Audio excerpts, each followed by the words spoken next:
싶습니다. 이제는 안심하라라는 제목으로 사도행전 27장 이제 한 장 남았고요. 또 그 다음이 기대가 됩니다. 여러 일정 속에서 말씀을 준비해 주시고 함께 나눠주신 우리 수요일 날 말씀 모임을 또 축복하고 축하드리고 감사합니다.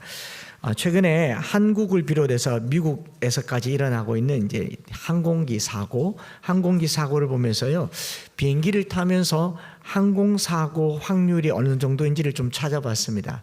왜 이렇게 사고가 자주 나나 해서 찾아봤는데, 항공사에서 비행기 사고가 일어날 확률이 0.001%라고 합니다. 반대로 비행기를 타서 사고 안 날 확률이 99.99%입니다. 즉 여러분들의 자녀들이 여러분들과 유전자가 같다는 확률이 99.99%, 100%란 말이죠. 항공기가 사고 날 확률은 거의 없다라는 거. 지난해 통계에 3,770만여 대의 항공기가 운영된 것을 고려하면 이 사고 횟수는요, 126만 편당, 비행기가 126만 번 뜨면 한 건꼴로 사고가 난답니다. 굉장히 사고율이 낮죠. 2018년부터 2022년까지 전 세계 항공기 사고로 사망자가 발생할 확률은 1,370만 명 중에 한 명. 비행기 사고로 죽을 확률이 1,370만 명 중에 한 명이니까 로또에 걸릴 확률보다 더 낮은 게 비행기 사고로 죽을 확률이라고 얘기를 한대요. 그래서 앤서니 브릭하우스라고 하는 미국 뉴저지 엠브리 리들 항공대학의 항공안전학 교수가 이런 말을 썼대요. 공항으로 운전하는 길이 항공기를 타는 것보다 더 위험하다. 공항 가는 길이 비행기 타는 것보다 더 위험하다. 비행기가 그렇게 안전하다. 심지어는 뭐라고 얘기했냐면요, 에스컬레이터 타는 것보다 항공기가 더 안전하다. 탈만하지 않습니까? 그런데도 불구하고 무한의 참사라든가 미국의 뉴욕의 항공기 사건, 또 뭐 여러 아제르바이잔의 여객기 참사들 보면 한 두세 건에 270여 명의 생명이 그냥 한순간에 사라지게 되었지 않습니까? 앗아가게 됐지 않습니까? 그래서 우리는 이 확률이 낮은 사고의 위험에도 비행기를 탈 때마다 조마조마합니다. 웬만하면 기도를 해요. 그리고 비행기가 올라갈 때는 아예 그냥 눈 콕 감고 잡니다. 그리고 비행기에서는 안전교육을 꼭 해요. 이걸 합니다. 이걸 안 하면 이륙을 안 해요. 왜 그렇게 할까 생각을 해보았죠. 비행기에서 안전이 중요하기 때문에 사고 날 확률이 가장 낮지만 사고가 나면 대형 사고죠. 참사가 일어난다는 겁니다. 놀라운 끔찍한 일이 일어나는 겁니다. 여러분, 비행기뿐이겠습니까? 선박도 마찬가지입니다. 배도 사고 날 확률을 줄이기 위해서 안전교육을 하고 안전장치를 하고 웬만한 풍랑에도 견딜 만하도록 배를 만들었는데, 사고가 나면요, 상상할 수 없는 일이 일어납니다. 이미 우리는 세월호의 기억을 아직 가지고 있고, 지난 몇 달 사이에 여객기가 전복되기도 하고 어선이 전복되기도 하고 바람에 넘어지기도 했지 않습니까? 여러분, 21세기 첨단 과학, 소위 말해서 안전과 건강을 중요하게 여기는 이 시대에도 거의 사고 날 확률이 없는 이 시대에도 사고가 나면 대형 사고가 일어나는데, 2000년 전에 사도 바울이 탄 배가 사고가 났습니다. 엄청난 사고가 났습니다. 유라굴로라고 하는 광풍이 일어났어요. 그 나무배가, 범선이라고 하는 바람으로 가는 나무배가 파손되고 다 버리고 했는데 단 한 명도 죽지 않았다. 이거 기네스북에 오를 일이죠.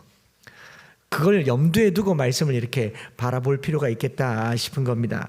더욱이 대속죄일을 지났다라는 말은 겨울 시즌이 시작되었다라고 하는 거고, 겨울이 되면 북동풍이 불기 때문에 그 추운 바다에서 구명조끼를 입고 바다에 뛰어내리더라도 추위를 싫어하는 제 입장에서는 뛰어내리기 전에 심장마비로 죽을 거예요. 추워서 상상만 하면서. 지금도 추운데. 그러니까 그런 상황에서 선장을 비롯한 276명이 다 구원받았다라는 것, 참 놀라운 일이죠. 그리고 모두가 다 죽어도, 이 상황에서는 모두가 다 죽고 바울만 살아도 전혀 이상하지 않습니다. 하나님께서 바울을 긍휼히 여기셔서 그가 로마로 가는 길을 보호하셨다라고 말해도 우리는 그거 이상하게 생각하지 않을 거예요. 그런데 바울 한 사람 때문에 다 살았다는 거죠. 다 살았다. 그리고 바울은 이 배에서 선장도 아닙니다. 사공도 아닙니다. 백부장도 아닙니다. 죄수의 신분으로 로마의 재판을 받으러 가는 상황에서 이 바울의 말이 신뢰를 얻지도 못하잖아요. 앞부분에 보면 백부장이 바울의 말보다 선장의 말을 더 믿었다라고 할 만큼 비록 친근하게 대하긴 했지만 신뢰도 별로 많지 않은 이 한 사람 때문에 276명이 다 살았습니다. 이거는 역전의 역전이고 드라마틱한 거죠. 오늘 우리가 다루려고 하는 사도행전 27장은 44절까지 긴 내용으로 기록되어 있죠. 바다에 띄워진 배와 함께 그 배에 탄 사람이 표류하는 여러 과정을 기록했는데 44절까지 길다 여기지 마시고요. 현장에 있는 사람의 마음으로 한번 들어가 보십시오. 그들이 보냈던 14일은요. 생애 보냈던 시간 중에 가장 긴 시간이었을 겁니다. 하루가 얼마나 길고 밤이 얼마나 길고 그 고통의 시간을 14일을 보냈고 그것을 44절에 기록된 거죠. 참 길고 지루하고 절망과 좌절의 순간을 경험하고 있으니까 그 마음으로 한번 읽어보면 좋겠다 싶습니다. 자, 이제 바울이 28장이면 로마로 갑니다. 한 장만 지내면 로마로 가요. 바울이 로마로 드디어 가게 됐습니다. 28장까지 단 한 장을 남겨두고 그 마지막 여정을 이게 기록된 거죠. 가는 길이 끝까지 평탄하지가 않습니다. 우리 보통 산에 올라가면 다 왔습니다 라고 하면 다 온 줄 알고 오며 가면서 막 숨이 턱 밑에까지 올라오면 내려온 사람들이 다 왔습니다 하고 올라가는데 다 왔습니까? 그때부터 힘들어요. 왜냐하면 내려오는 사람들은 내리막이라서 쉽게 내려오는데 올라가는 사람은 그때부터 죽을 것 같아요. 대부분 요때 그냥 내려갑니다. 그러지 않겠어요? 안 해보셨습니까? 바울이 이제 한 장만 견디면 로마로 가는데 그 한 장에 생애에 경험한 가장 위기의 순간을 경험하게 되더라라는 겁니다. 이 본문 전체가 유라굴로라고 하는 광풍을 중심으로 해서 유라굴라 광풍을 만나기 전의 상황 1절부터 13절까지 기록되어 있고 그 다음에 그 광풍 풍랑 속에서 일어난 일이 14절부터 26절까지 기록되어 있고 그 풍랑이 먹고 난 후에 육지의 상륙에서 구조되는 내용이 27절부터 44절까지 크게 세 묶음인데 광풍을 만나기 전과 만난 후의 내용이다 이렇게 이해하면 좋을 것 같습니다. 먼저 1절부터 13절에는요 바울이 로마로 가는 길이고 그 길에 항로가 상세하게 기록되어 있는데 지도를 따라서 그 항로를 이렇게 보면요 지중해 한가운데로 가는 게 아니고 이 연안을 따라서 먼 육지를 멀리 띄워서 이렇게 가요. 왜 그러냐면 고대 사회에 배가 엔진이 있는 게 아니지 않습니까? 증기 기관이 있는 게 아니고 또 조타가 정확하지 않아요. 나침반도 정확하지 않습니다. 그런 시대에 무엇에 의존해서 배가 갑니까? 바람에 의존해서 배가 가는 겁니다. 그런 배를 우리는 범선이라고 얘기하죠. 범이 이끄는 게 아니라 바람이 이끄는 겁니다. 범선이라고 얘기하는데 그 바람에 의해서 가려고 하니까 육지의 연안을 따라서 그 바람 타고 배가 이제 로마로 가야 됩니다. 바람의 양이 배의 속도를 결정하기 때문에 이 광풍이 되기 전까지는 풍랑이 선장과 선주들에게는 중요한 동력이 됩니다. 광풍이 일어나기 전까지 바람은 내게 유익해요. 어떤 바람은 내게 좋습니다. 그런데 그런 바람이 내게 광풍이 될 때가 있더라라는 겁니다. 돈이 좋아요. 돈이 좋다고 하지만 그 돈이 내게 악이 되는 지점이 있잖아요. 그걸 알아야 된다라는 거죠. 그래서 선장들은 대부분 바람에 대해서 두려움도 있지만 건강하고 긍정적인 사고를 가지고 있습니다. 선장과 사공들이 대부분 이런 생각을 가지고 있어요. 27장 13절에 남풍이 순하게 불매 그들이 뜻을 이룬 줄 알고 닷을 감아 그레데 해변을 끼고 항해하더니 바람이 불어야 배가 운행하고 바람이 순하게 부니까 이게 기회가 왔다라고 생각하는 겁니다. 바람이 순하게 부는지 미친 듯이 부는지를 판단하는 것이 사공들이 하는 전문적인 지식이고 기술 아니겠습니까? 비록 바울은 지금 시기가 대속죄일이 지났다라는 이 말은 이제 겨울이 시작된다라는 말이니까 이제부터 위험해질 것이다라고 예측하지만 누가 더 이 상황을 잘 아느냐? 선장이 더 잘 안다는 게 객관적인 사실이죠. 그럼에도 불구하고 지금 이 상황을 딱 놓아두고 보면 로마까지 누구보다도 빨리 가고 싶어하는 사람은 누구겠습니까? 1번 선장, 사공, 또 백부장, 바울. 바울이죠. 바울.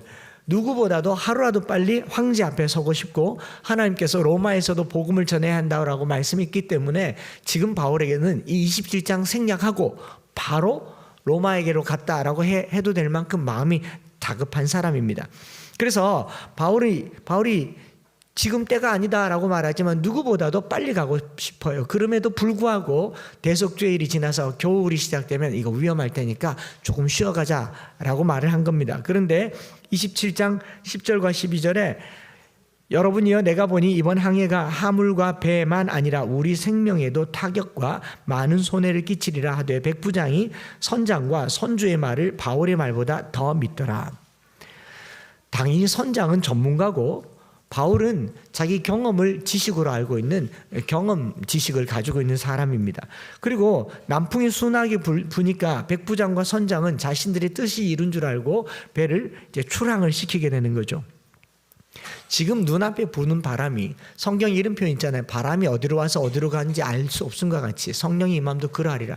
선장들이 아무리 바람을 잘 이용하는 사람들이라고 하여도 이 바람이 순풍인지 역풍인지 광풍인지 아니면 안 부는 무풍일지를 선장의 전문성과 백부장의 결정권으로 정해지는 것이 아니라는 겁니다. 곧바로 유라굴로라고 하는 큰 광풍이 유라굴로라고 하는 큰 광풍이 일어나는 것을 보면서요, 제가 그런 묵상을 해봤어요. 바람과 바다를 움직이는 분은 하나님이십니다. 사람이 아니에요. 그러니까 선장과 백부장이 이 바람을 보고 결정할 수 있는 게 아니라 바람을 움직이시는 분은 하나님이십니다. 지금은 순풍이 몇 시간 후에 광풍이 될 수도 있다라는 겁니다. 그 대표적인 사건으로 요나가 하나님의 말씀을 따라 니느웨로 가지 않고 어디로 갑니까? 다시스로 가요. 다시스로 가는 배를 값을 주고 올라탔습니다. 올라탔을 때 하나님이 큰 폭풍을 일으켰습니다. 배에 타고 있는 사람, 선장, 선주, 선원들 무슨 죄가 있습니까? 뿐만 아니라 다시스로 가는 그 배, 그 바다 인근에 있는 다른 배는 무슨 죄가 있어서 영문도 모르고 이 폭풍 가운데 쩔쩔매고 있지 않습니까? 뱃사람이 바다를 무서워하지 않아요. 웬만한 풍랑은 무서워하지 않아요. 그런데 뱃사람이 무서워할 만큼 큰 폭풍이 일어났다. 이건 뜻밖의 일이죠. 예측을 못한 일이잖아요. 바람을 일으키시는 분은 하나님이시죠. 그런데 그 요나는 뭘 하고 있느냐? 배 밑창에서 자고 있었습니다. 요나 1장 5절에 사공들이 두려워하여 각각 자기의 신을 부르고 또 배를 가볍게 하려고 그 가운데 물건들을 바다에 던지니라. 그러나 요나는 배 밑층에 내려가서 누워 깊이 잠든지라. 요나는 이 상황도 모른 채 그냥 잠만 자고 있다라는 겁니다. 누구는 풍랑 가운데 고생하고 있어도 하나님의 사람이란 사람은 그 밑에서 깊은 잠만 자고 있다. 그 바람을 일으키시는 분은 하나님이시라는 거죠. 선장도 예측할 수 없는, 우리 보통 일기예보라고 하면 예측이 가능한 기상의 상태를 미리 알려주는 겁니다. 21세기에도 일기예보가 정확하게 맞을 때가 있지만 안 맞을 때도 있죠. 그리고 저는 내가 하고 싶은 어떤 행사가 있을 때 일기예보가 비가 온다 그러면 기도해요. 비가 오지 않도록. 안 와요. 그때 느끼는 건 내 기도가 센 게 아니라 일기예보도 거스르는 분이 하나님이시다. 바람과 바다를 일으키시는 분이 하나님이시다라는 것을 이 바다 이야기를 통해서 우리에게 들려주는 것 같습니다. 오늘처럼 기후위기라고 하는 시대에 살면서 우리가 일기를 예측할 수 없을 텐데 하나님께서 이 천체를 움직이시는 하나님이라는 사실을 잊지 마시기 바랍니다. 우리가 환경운동도 해야 되고 기후위기에 대처하기 위해서 이 여러 환경적인 행동들도 해야 되지만 궁극적으로 이 기후와 관련돼서는 하나님의 전능하심을 의지하고 하나님의 말씀을 따르고 하나님께 기도해야 될 때가 아닌가 생각을 해보는 겁니다. 궁극적으로 하늘을 움직이시는 분은 하나님이심을 들려주는 것 같아요. 요나의 경우만 봐도 다 자기 신들을 불러요. 사공들이 자기 신을 부르고 바다 나간 사람들은 다 해신제를 드립니다. 그런데 진짜 신은 누구신가? 하나님이라는 거죠. 하나님. 성도들의 삶이라고 하는 것도 저는 여기에 조금 비유가 된다고 생각해 봅니다. 처음에 신앙생활 하면요, 순풍을 만난 것 같아요. 순풍 잘 됩니다. 그래서 순풍 산부인과가 나오지 않았습니까? 만사형통하는 것 같아요. 바울 역시 그런 생각을 했을 겁니다. 로마로 가기로 상소를 했고 로마로 가기 위해서 자기 곁에 백부장들이 자기를 잡아줬고 배를 탔고 순풍을 만난 것 같았습니다. 잘 가는 것 같았어요. 그리고 그 배에 누가 탔느냐? 동역자들을 탑니다. 누가도 타고 아리스타고도 타고 또 심지어는 로마까지 동행하는 율리오가 친절하게 됐다. 바울이 생각하기에 이거 하나님 뜻이구나. 하나님께서 나를 로마로 보내시기 위해서 모든 것들을 준비하셨구나 라고 생각할 수가 있습니다. 그리고 그것이 또 하나님의 계획이기 때문에 그런데 그 순간에 바울이 무슨 말을 하냐면 금식하는 절기가 끝났으므로 백부장과 선장에게 권하여 이 항해를 연기하여 이곳 미항에서 겨울을 지내고자 한다라는 겁니다. 우리가 순풍을 만났다고 순풍 가다가 광풍을 만날 수가 있습니다. 그래서 안심하고 살면 안 된다는 거죠. 내 뜻대로 된다고 해서 그렇게 그걸 가지고 따라가면 안 된다. 이걸 조금 적당한 표현인지 모르겠는데 도박하는 사람들이 비기너스 럭키라는 말이 있어요. 이걸 전문 용어로는 초장 끝발이 그 다음 말 안 하겠습니다. 도박하는 사람들이 항상 처음이 잘 돼요. 여러분 주식하다 망한 사람은 처음이 잘 돼요. 부동산 맛본 사람은요 처음이 잘 돼요. 그 순풍이 광풍이 될 수 있다는 걸 잊지 마셔야 됩니다. 우리 신앙생활 하면서요 뭐가 잘 된다고 생각할 때 그게 끝까지 잘 되지 않을 수 있다. 그래서 항상 하나님의 절기, 하나님의 때에 대한 지혜를 가지시기를 축복합니다. 그런데 선장과 선주가 배를 출항하기로 한 이유가 몇 가지가 있는데 당장 남풍이 불고 순풍이 부니까 가는데요. 그보다 더 근원적인 이유는 미항이 좁고 여기서 겨울을 지내기가 적절하지 않으니 가자는 겁니다.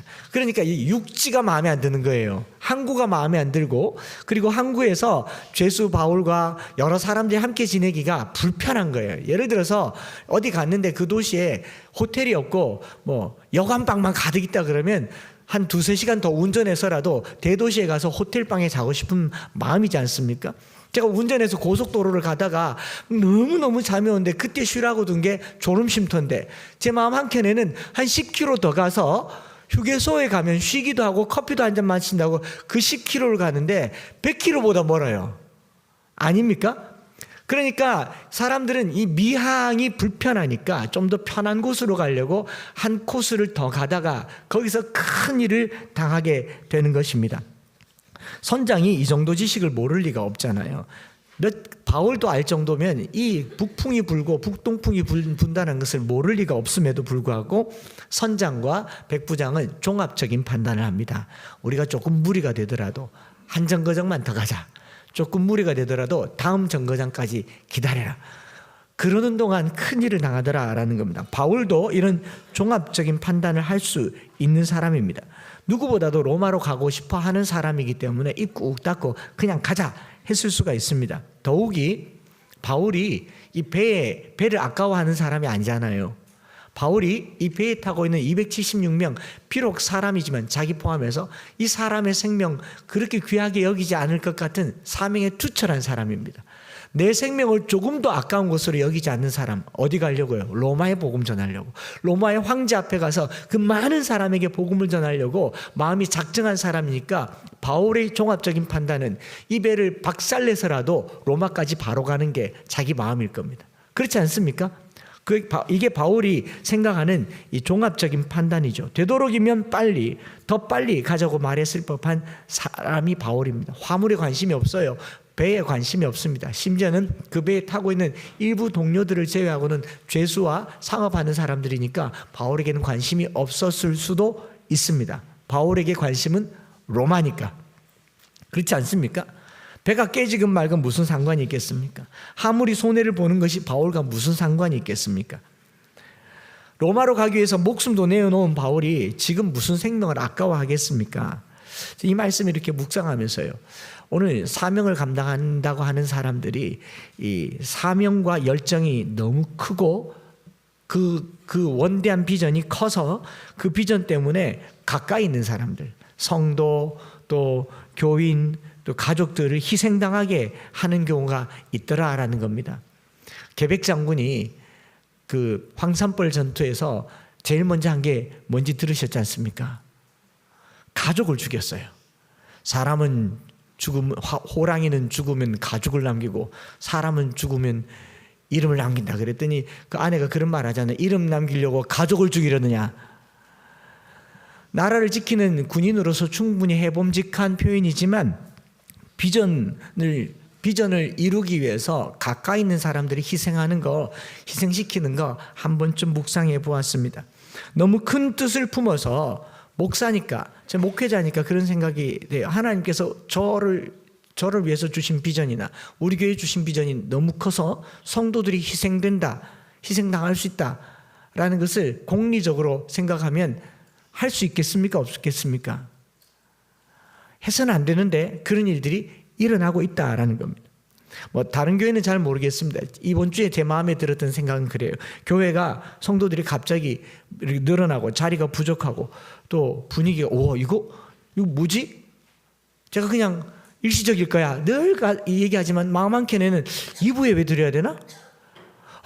교육관을 지어야 되나? 또 한편은 이 옆에 땅 저걸 사야 되나?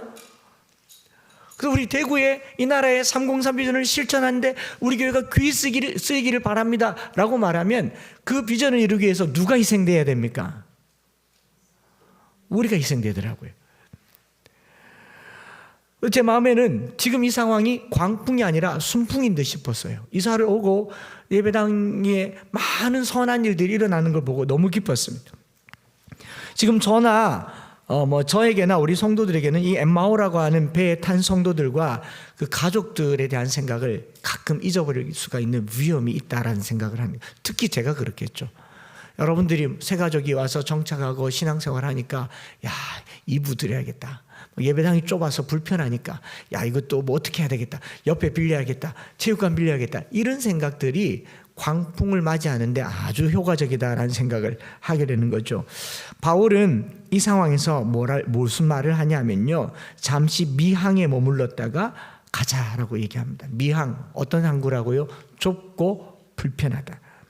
미항에서 머무는 것이 좁고 겨울나기에 불편한 곳입니다. 그러나 거기 머물러야 진짜 순풍을 맞이할 수 있다는 것을 하나님께서 제 마음에 주셨어요. 저는 오늘 우리 엠마오 교회가 미항일 수 있습니다. 오늘 여기가 좁고 불편할 수 있어요. 밥 먹는 것도 식당 없잖아요. 주방은 있지만 식당 없지 않습니까? 의자 돌려서 먹고 자리 없으니까 그냥 앞에 테이블로 와서 이렇게 먹는데 무슨 노숙자도 아니고 교숙자도 아니고 자기 식판에 밥만 먹는 이런 상황에 있는데 불편합니다. 숨모임 하는 것도 불편합니다. 나이가 드니까 눈만 어두운 게 아니고 귀까지 어두워서 시끄러워서 못 듣겠대요. 누구 보고 말하는 거 아니에요. 다 불편합니다. 다 불편합니다. 아이들 교육하는 것도 좁습니다. 겨울에는 춥습니다. 당장이라도 교육관을 건축하면 좋겠다 싶습니다. 하면 좋죠. 옆 땅이라도 하나님 주시면 좋겠다 싶습니다. 그런데 그런 생각이 자칫 지나친 열정이 되어서 여기서 무리를 해서 광풍을 맞이할 수 있겠다라는 두려운 생각이 들었어요. 그리고 제 마음에 목사로서 내가 가야 할 비전과 사명보다 더 중요한 것은 우리 성도들이다라는 생각을 했습니다. 여러분들이 희생당하면서까지 하나님 나라가 커지는 거 안 원할 거예요. 물론 헌신은 해요. 그러나 희생시키지는 않습니다. 헌신이란 말은 내가 즐거워서 하는 거지 타인에게 희생을 강요하지 않지 않습니까? 오늘 목회자는 성도들에게 헌신을 말하지만 희생을 강요하는 경우가 많지 않아요. 제가 마음에 이런 기도를 했어요. 성도들이 자발적으로 헌신을 해서 뭘 하는 것은 좋지만 강요하거나 희생시키지는 말아야겠다. 여러분, 사명은 주어졌지만 사랑 없이는 사명을 감당할 이유가 없습니다. 우리 암송할 때 뭐라고 그랬습니까? 내가 내게 있는 모든 것으로 구제하고 또 내 몸을 불사르게 내줄지라도 사랑이 없으면 내게 아무 유익이 없느니라. 여러분, 돈 있으면 구제할 수 있어요. 굳이 사랑이 없어도 돼요. 내게 능력이 있으면 불사르게 내줄 수 있습니다. 소방대원이 사람을 구출하는데 사랑이 필요합니까? 사명이면 충분해요. 우리가 주님 나라 일을 할 때 부르심 따라서 사명 감당하면 됩니다. 선교사도 가고 전도도 하고 복음도 전할 수 있습니다. 그러나 사랑이 없으면요, 아무 유익이 없습니다. 그래서 제 마음에 다시 하나님께서 어떤 마음을 주셨냐면 여러분들을 향한 사랑이 또 이렇게 막 올라오는 걸 느꼈어요. 여러분 사랑합니다. 네, 한 사람만 이렇게 해주셨어요. 여러분 사랑합니다. 바울이 로마로 가는 게 목표지만 배에 타고 있는 276명을 거치지 않고는 거기 못 간다는 거예요. 우리가 하나님 나라를 이루기 위해서 복음을 전해야 되지만 여기 엠마오 교회는 이 성도들을 구원하지 않고는 아무것도 할 수 없습니다. 이 배에 탄 여러분들이 단 한 사람도 구원에서 떨어지지 않는 구원의 그 복음을 받기 전에는 제가 아무리 다녀도 의미가 없다는 거예요. 여기서 살기를 바랍니다. 살아나기를 축복합니다. 결국 바람을 일으키시는 건 하나님이잖아요. 여러분 불편해도요, 사랑하면서 부딪히면서 함께 한번 가보시다. 자리 좀 부족한데 끼어 앉으시고요. 이제 이거 부족하면 접의자 놓을 겁니다. 더 부족하면 바닥에 앉을 거예요. 제 꿈은요, 여기 앉아서 예배 드리는 성도들이 생기는 꿈이 생겼어요. 그러니까 뭐 공간이 넓다, 좁다, 필요하다 그런 생각 잠시 내려놓으시고 우리 미항에 머무시는 저와 여러분들 되기를 바랍니다.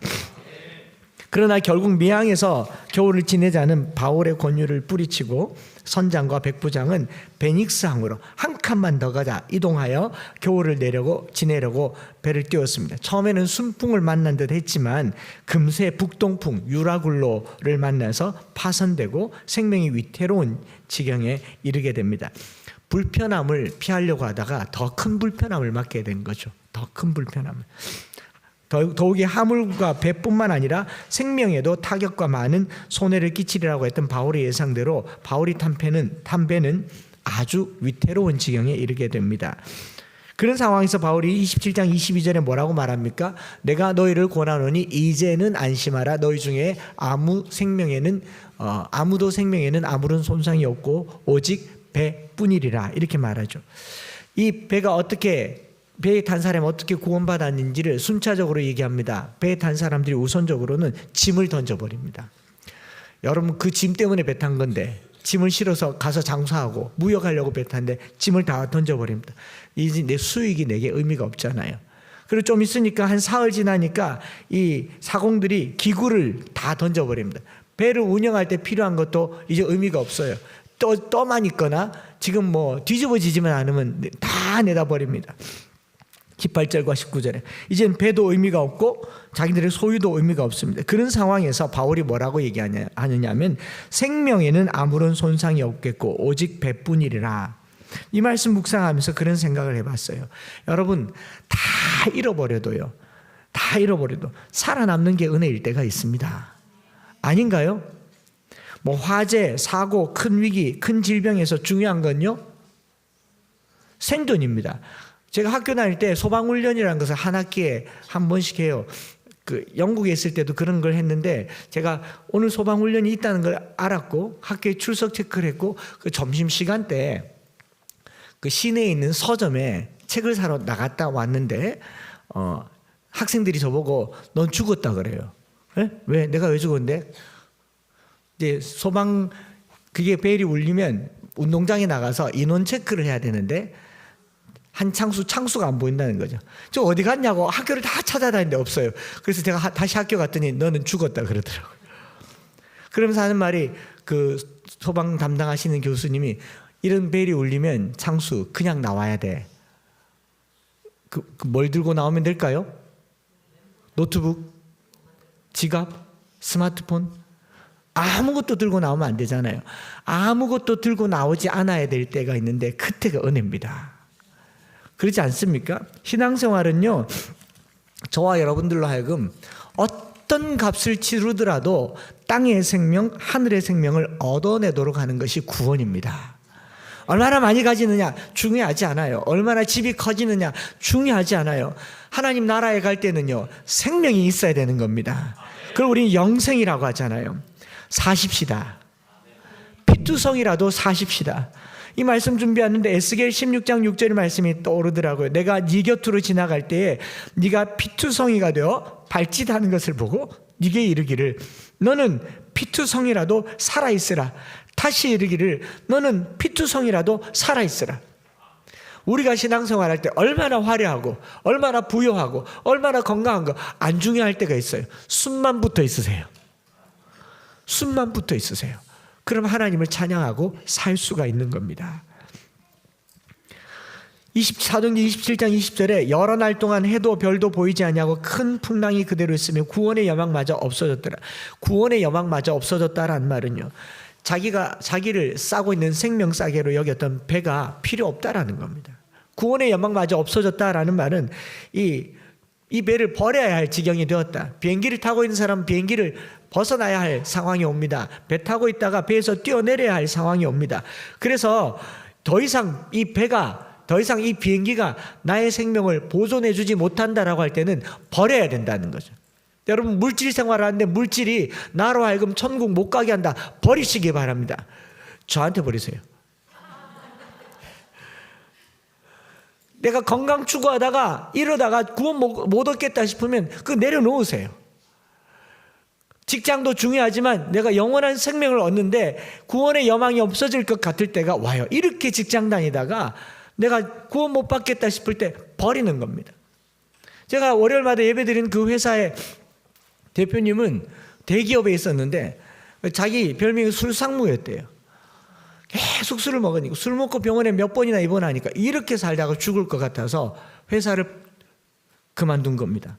그리고 이 회사에 왔어요. 이 회사는 예배를 드리는 겁니다. 대표님이 장로님이시고 매주 예배를 드리니까 평사원으로도 좋으니 여기 다니겠다 하고 와서 지금 대표가 됐어요. 큰 회사랑 합병되면서 우리 회사가 크니까 예배를 드리지 말라고 하는데 그 회장님한테 가서 그 앞에 있는 담당자한테 가서 내가 이것 때문에 여기 왔다. 이 예배 때문에 여기 왔다. 예배를 없애려면 나를 잘라라. 아직도 예배를 드리고 있습니다. 여러분, 내가 살기 위해서 그 배를 버려야 할 때가 있어요. 내가 살기 위해서 내 삶을 쪼개야 할 때가 있습니다. 주의를 지키는 건 바로 그런 날입니다. 내가 이 날을 지키기 위해서 소득을 쪼개는 겁니다. 공부를 쪼개는 겁니다. 그걸 버리는 거예요. 그걸 계속 잡으면요, 구원의 여망이 없습니다. 그렇지 않겠어요? 절망의 순간에 모든 것을 버려야 하는 상황에서 사도 바울은 이렇게 말하죠. 안심하라. 여러분, 뭐가 안심하느냐? 돈 많이 버는 거? 아닙니다. 배를 건사하는 거? 아닙니다. 생명이 붙어 있는 것을 안심하라라고 얘기합니다. 바울이 이 상황에서 이제는 안심하라라고 말하잖아요. 이제는 안심하라. 이 말이 무슨 뜻이냐면요, 하나님이 우리 생명을 지켜주시는데 안심하라라고 하는 이 말 유디모스라고 하는데, 헬라말로 유디모스라는 말은요, 용기를 주다, 격려하다라는 영어 표현으로도 쓰이지만 헬라어 사전을 찾아보면 첫 번째가 유쾌하게 하다, 기뻐하다라는 말입니다. 그러니까 다르게 말하면 너희가 배와 짐은 다 버렸겠지만 너희 생명에는 아무 지장이 없으니 기뻐하라. 이게 기쁨이 돼요? 다 잃었는데? 그렇지 않습니까? 우리는 과연 이런 상황에서 기뻐할 수 있는가라는 말입니다. 기쁨의 원천이 내가 살기 때문에 기쁨인지, 소유가 많아졌기 때문에 기쁨인지, 내가 원한 대로 일이 잘 됐기 때문에 기쁨인지를 바울은 원천적으로 너 살았으니 기뻐하라. 여러분, 10시간 수술을 하고 나와서 수술실 밖에 대기하고 있는 환자 보호자에게 하는 첫 번째 질문이 뭡니까? 왜 됐습니까? 어떻게 됐습니까? 그럼 의사가 중요한 수술이니까 일단 생명에는 지장이 없습니다. 그러면 보호자가 다리가 막 풀리고 눈물이 왈칵 쏟아지고 감사합니다. 살았다. 지금 뭐 다리가 잘려서 사는 건지 손이 잘려서 사는 건지 상관없이 사람만 있어도 기쁨이 돼야 안 돼요. 저는 성도의 삶이 이런 기쁨이 있었으면 좋겠습니다. 저나 여러분들이 예수의 이름을 주로 부르는 것만으로도 기쁨이 되기를 축복합니다. 제가 이 상황을 유사하게 경험한 게 처음으로 전기 충격 시술을 받았을 때 심율동 전환술이라고 하는데 한 대여섯 번 받고 나니까 이제 좀 괜찮더라고요. 간호사 선생님도 또 오셨습니까? 다음에 오지 마세요. 그런데 처음 전기 충격 시술을 받을 때는 제 아내나 제 아들이 얼마나 초조했겠어요. 의사 선생님 말씀이 심장을 리셋하는 겁니다. 심장에 전기를 제세동기 같은 걸로 푹 한다고 하니까 그 이제 마취해서 한다고 하니까 제 아내가 막 초조했을 것 같아요. 그래서 저는 한숨 자고 일어났는데 한숨 자고 일어나서 제 아내를 봤는데 심장이 제대로 뛰는 걸 보고요, 얼마나 우는지 한 5번 하니까 울지도 않더라고요. 처음에는요, 한 20년 가까이 심장이 막 제멋대로 뛰던 심장이 제각 뛰는 걸 보고 막 울더라고요. 제 아내는 여러분들이 심장 바로 뛰는 걸 보고 맨날 울어야 될 겁니다. 심장만 바로 뛰어도요, 그렇게 기쁠 수가 없잖아요. 안심하라. 생명에는 아무 지장이 없고, 저나 여러분들이 예수 믿고 교회 다니고 예배 드리고 하는 이 모든 것에 하늘 기쁨을 누리시기를 축복합니다. 이게 유디모스예요. 여러분들이 안심하라. 27장 10절, 내가 보니 이번 항해가 화물과 배뿐 아니라 우리 생명에도 타격과 많은 손해를 끼치리라. 많은 손해를 끼치겠지만 그럼에도 불구하고 안심하라 라고 얘기하잖아요. 특별히 10절 말씀은요, 바울이 10절에 말했던 이 말씀은 바울의 생각입니다. 하나님께로부터 받은 말씀이 아니에요. 내가 보니라고 하잖아요. 내 계산에 이 금식하는 절기가 끝났으니까 지금 가면 엄청 손해볼 거다. 10절은 바울의 경험과 지식을 바탕으로 말하지만요, 23절을 같이 한번 읽어보십시다. 23절 시작. 내가 속한 바 곧 내가 섬기는 하나님의 사자가 말하되. 누가 말하되? 10절에서는 바울의 경험과 지식을 얘기했는데 23절에는 하나님의 말씀을 전해요. 제가 또 제 안에 이런 묵상이 생기더라고요. 목회를 하면요, 생각보다 아는 게 많아집니다. 경험도 많아집니다. 웬만한 인생의 상식들을 알아요. 법적인 것도 알고, 의학적인 것도 좀 알고, 기술도 제법입니다. 건축도 해봤으니까 집 지을 때 어떻게 지어야 되는지 이 정도는 다 합니다. 성도들이 별의별 걸 다 물어요. 심지어는 주변에 아는 변호사가 없나 이런 것도 물어요. 왜 없겠습니까? 그죠? 건축도 해봤죠. 음향도 잘하죠. 영상도 잘하죠. 컴퓨터도 잘하죠. 심지어는 세상 돌아가는 상황도 누구보다 잘합니다. 그래서 목회자가 하는 말이 가끔은 해안이 되기도 해요. 지혜가 되기도 합니다. 그런데 이 말씀 딱 보면서 그런 생각했어요. 10절의 바울이 아니라 23절의 바울이 되자. 내 경험과 지식으로 성도들에게 말하지 말고 하나님이 말씀해 주시는 사람이 되면 좋겠습니다. 그걸 위해서 기도해 주시면 좋겠어요. 제가 조금 총명하게 생겼잖아요.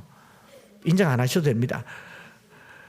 제 지식에서 나오는 말보다 저는 하나님께 엎드려 기도에서 나오는 말로 살면 좋겠다 생각을 하는 거죠. 그래서 그 바울이 하나님께 음성을 들었을 때 그 이야기를 시간상으로 어떻게 얘기하냐면요, 어젯밤에라고 얘기해요. 어젯밤, 밤이라는 표현을 쓰고 있죠. 23장 11절에도 그날 밤에 주께서 바울 곁에 서서 이르시되 담대하라. 네가 예루살렘에서 나의 일을 증거한 것 같이 로마에서도 증거하여야 하리라. 그날 밤이라고 말하죠. 또 오늘 성경 말씀에도 어젯밤에라고 말하지 않습니까? 사도 바울은 밤에 하나님을 많이 만난 것 같아요. 그날 밤에 바울 곁에 주님이 서셨다. 로마의 비전이 실현되는 그날이죠. 그리고 로마로 가기 바로 직전에 유라굴로 광풍을 만난 그날 밤에 주님의 음성을 들었습니다. 저는 이제 마지막으로 기도 제목을 여러분들에게 이렇게 드리고 싶어요. 주님께서 말씀하시는 밤이 있는 성도들이 되면 좋겠습니다. 그 밤을 가진 사람은 새벽의 영광을 볼 수 있습니다. 하나님은 새벽에 일하시고요, 밤에 보여주셔요. 밤에 기도하고요, 새벽에 하나님이 일하시는 것을 보시기 바랍니다. 이게 밤 기도와 새벽 기도의 미학이라고 그렇게 말하고 싶어요.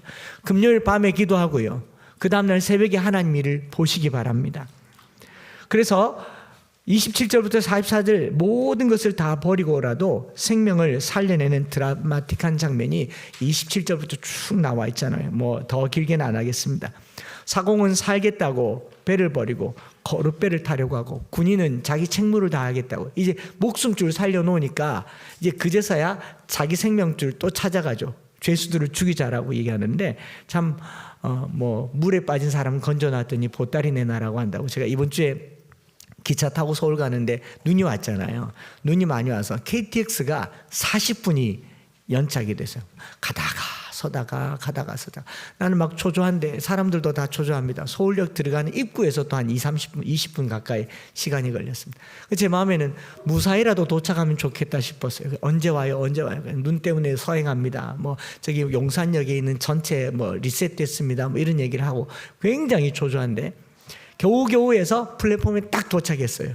그랬더니 제 앞에 내리려고 문 입구에 서 있는 이 한 분 아주머니와 총각이 승무원한테 아유 잘 도착해서 감사합니다 라고 말할 줄 알았는데 40분 늦었으면 지연 배상금 얼마입니까? 이러더라고요.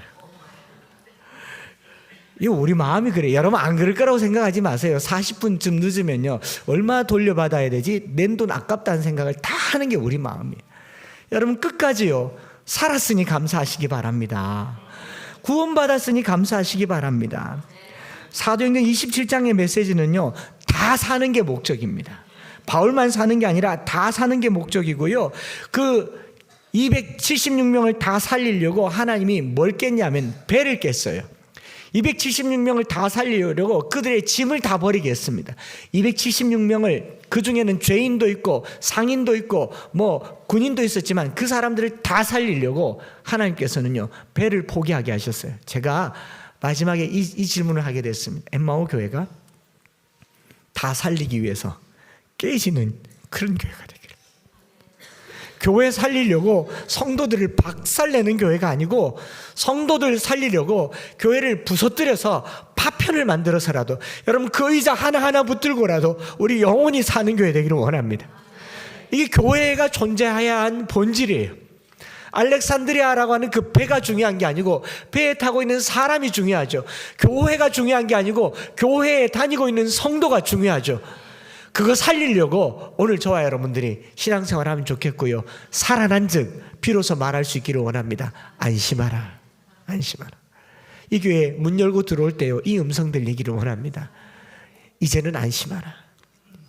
돈 손해 봤지만 좀 안심하라. 몸은 좀 다쳤지만 이제는 안심하라. 여러 가지 것 잃었지만 이제는 안심하라.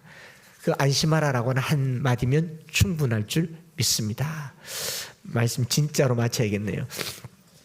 안심하란 말을 하니까 제 머리에 한 사람이 또 떠올랐죠. 우리 장학생 때부터 영원학 장로님께서 장학생 수련회 할 때마다 이 가나안 농군학교에 가서 가나안 농군학교의 교장 선생님이신 고 김용기 장로님 늘 하는 말이 조국이여 안심하라 그러잖아요. 화면에 있나요?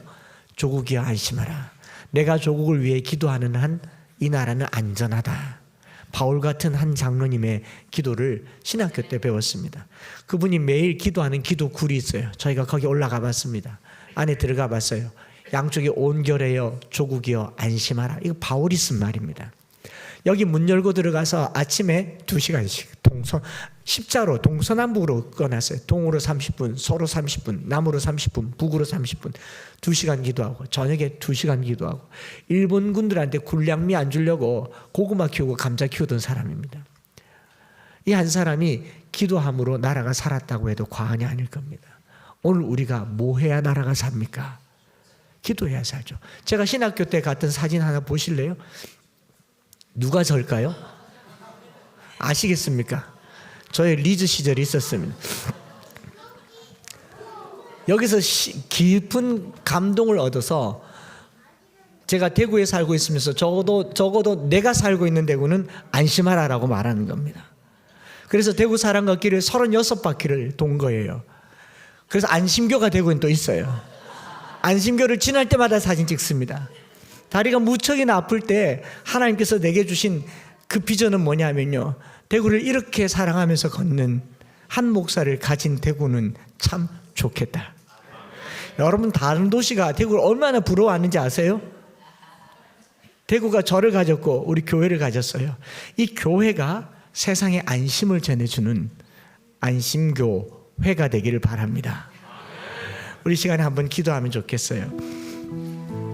내게 허락하신 시련을 통해 나의 믿음 더욱 강하게 자라고 험한 산과 골짜기 지나는 동안 주께 더 가까이 나를 이끄시네.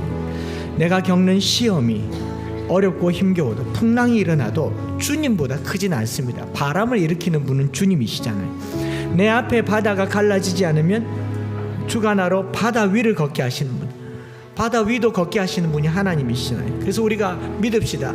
주의 능력으로 우리의 삶을 새롭게 담대히 승리하며 안심하라 살게 하여 주시옵소서. 이 말씀을 기억하면서요, 사는데 힘을 다하게 하시고 바람을 일으키기도 하고 잠잠하게 하는 분도 하나님이십니다. 그리고 지도를 다 펼쳐서 보면요, 결국 이 풍랑 때문에 로마에 훨씬 빨리 갔어요. 우리 찬송가 가사에 이 풍랑이 나요 더 빨리 가겠네 했지 않습니까? 풍랑을 두려워하지 말고요, 하나님이 없어지는 걸 두려워하고 살았은즉 안심하고 살리기 위해서 안심을 전해주는 이 교회가 쪼개져서라도 성도를 살리는 그런 교회가 될 수 있도록 우리 말씀 붙들고 찬양하면서 한번 기도하겠습니다.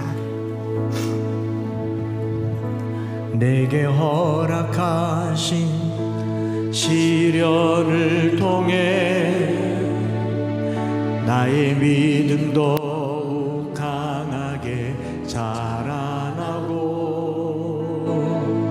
험한 산과 골짜기 지나는 동안 주께 더 가까이 나를 이끄시네. 내가 겪는 시험이 어렵고 힘겨워 내 주님보다 크지 않네, 크지 않네. 내 앞에 바다가 갈라지지 않으면 나는 바로 바다 위 걷게 하리. 나는 믿네. 주의 능력으로 내 삶 새롭게 되리. 나는 믿네. 주의 능력으로 담대히 나가리라. 주와 함께 싸워 승리하리라. 날마다 믿음으로 나 살아가리.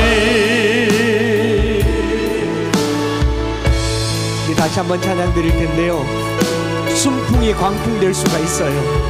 그러나 그 바람을 잠잠케 하시는 분도 하나님이십니다. 우리가 숨쉬고 주의 이름 부르는 것을 다행으로 여기세요. 주일날 이 자리에 앉아있는 것을 다행으로 여기세요. 그러나 우리 앞에 광풍은 여전히 있겠지만 이 광풍을 믿음으로 싸워 이겨나가겠노라고. 주님, 내게 믿음을 다하여 주옵소서. 우리에게 필요한 능력은 힘이 아니라 믿음입니다. 우리 그 믿음을 가지고 나의 믿음 더욱 강하게 자라나가도록 찬양하겠습니다. 내게 허락하신 시련을 통해 나의 믿음 더욱 강하게 자라나고 험한 산과 골짜기 지나는 동안 주께 더 가까이 나를 이끄시. 내가 겪는 시험이 어렵고 힘겨워도 그렇습니다. 내 주님보다 크지 않습니다. 크지. 내 앞에 바다가 내 앞에 갈라지지 않으면 갈라지지 않 나로 바다 위를 주가 나로 바다 위 걷게 하리. 나는 믿네. 주의 능력으로 내 삶 새롭게 되리. 나는 믿네. 주의 능력으로 담대히 나가리라. 주와 함께 싸워 승리하리라. 날마다 우리 오른손 높이 들고 나는 믿네. 믿음으로 고백하십시다. 믿네. 주의 능력으로 내 삶 새롭게 되니. 나는 믿네. 주의 능력으로 담대히 나가리라.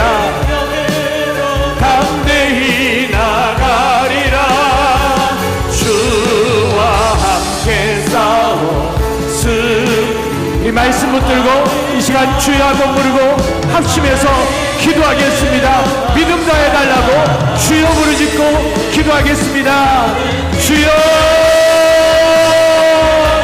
살아계신 하나님 아버지, 우리가 순풍만 바라보고 살다가 광풍을 만나지 아니하도록 하나님, 우리가 이 배에서 이 성도들을 다 살려내는 이 배가 되기를 원합니다. 배를 버려도, 짐을 버려도 사람 살리는 것 되기를 원합니다. 성도들 살리는 것 되기를 원합니다. 살았으니 그저 숨부터 있으니 감사가 넘치게 하여 주시고, 이 삶으로 말미암아 생명이 넘쳐나는 우리 모든 성도들 되기를 원합니다. 오늘 우리에게 믿음을 더하여 주옵소서. 이 풍랑 가운데 함께 하시는 믿음을, 바다 위를 걷는 믿음을, 풍랑을 잠잠케 하시는 하나님을 믿는 믿음을 허락하여 주시고, 오늘 우리를 살게 하시는 하나님을 믿노라 주님 말씀하셨사오니, 주님 오늘 우리가 그 믿음으로 이 주간 승리하게 하여 주시옵소서.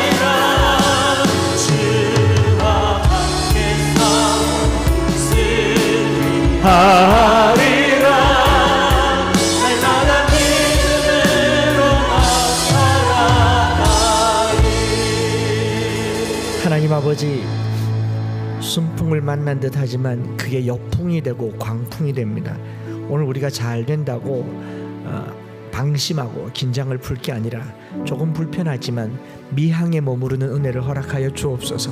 하나님, 우리가 불편하지만 이 불편을 극복하려고 하기보다 받아들일 때 이것이 우리에게 순풍이 되는 줄 믿습니다. 하나님, 그 유라굴로로 말미암아 큰 배가 다 깨어지고 짐들은 다 버렸고 가진 것은 없지만 물에 겨우 헤엄쳐서 나올 정도로 살았지만 살았으니 감사하게 하여 주시옵소서. 우리가 예수 믿는 것이 얼마나 기쁨인지 모릅니다. 비록 가진 것은 없고 몸은 약하고 사회적으로는 누리는 것이 없을지라도 예수 믿었으니 안심하게 하여 주옵소서. 생명 붙었으니 안심하게 하여 주옵소서. 간절히 원합니다. 우리 교회가 성도들 살리기 위해서 파편을 만들기를 원합니다. 조각 나서라도 성도들을 살리는 교회가 되기를 원합니다. 성도를 희생하고서는 로마로 가도 의미가 없다는 것을, 성도들을 고통스럽게 만들고서는 로마가 의미 없다는 것을 오늘 우리에게 말씀하셨으니, 우리가 서로 사랑하며 서로 돌보며 서로 살게 하는 귀한 공동체가 되게 하여 주시옵소서. 군인이 죄수를 죽이는 그런 세상, 선장이 배를 버리는 그런 세상 되지 않도록 서로 살게 하는 우리 공동체가 되게 하여 주시옵소서. 주님 앞에 예물을 드립니다. 드려진 예물이 살리는 예물 되기를 원합니다. 누군가에게 생명이 되고 이 생명을 이어가는 귀한 예물 되도록 우리의 헌금을 축복하여 주시옵소서. 구주 예수 그리스도의 크신 은혜와 아버지 하나님의 변함없으신 사랑하심과 성령 하나님 위로 교통 충만 역사하심이 오늘 우리 인생에 광풍을 순풍되게 하고 우리 인생에 서로 살리게 하며, 우리가 이것을 깨어서라도 남을 살게 한다면 아낌없이 드리기를 소망하는 사랑하는 모든 성도들 위해 이제로부터 영원토록 함께 있을지어다. 아멘.